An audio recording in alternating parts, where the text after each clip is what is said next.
Сега станали някакви скандали в TikTok. Ония там са скарали Линшо, групичката на Шаро и там тем подобни. Хора, малко по-сериозно. Виждате какво се случва, бе, хора. Стига с тия глупости. На всеки се случва да се скара с някой или някой да не го харесва. Гледайте какво става. България е в пламъци. Преди време, ако се сещате, просто съм разпален. Австралия как гореше. В момента България е така, човек. Страшни жеги.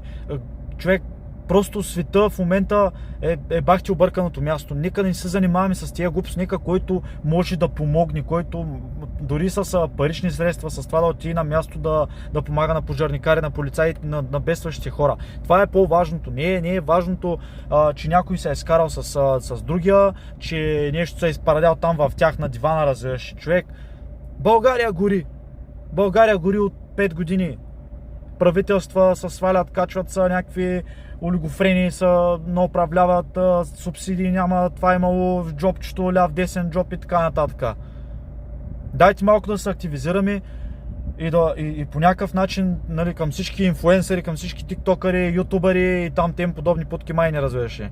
Дайте малко да се организираме, ако трябва да ходят да се помагат на тия хора или да правим постове, да правим сторита, да качваме видеа, с това да ангажираме вниманието на хората, да е насочено към това нещо. Как села и градове изгарят. Не как някой са скарал. И това и някакви видеа такива, къде хората са скарали и някакви тъжни истории по 30-40 хиляди харесвания. Това са някакви глупости, човек. Направете една кампания или не знам как, включете ме в някаква кампания и така нататък, да помагаме на бедстващи хора, бе. Какви са тия глупости? Замислете се малко. Слезте на земята.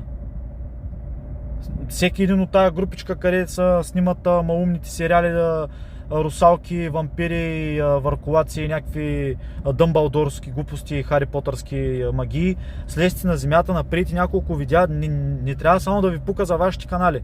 Направете едно видео, защото имате голяма аудитория, хората да видят как вие сте заинтересовани за тая държава. За хората, които бедстват. Малко по-сериозно.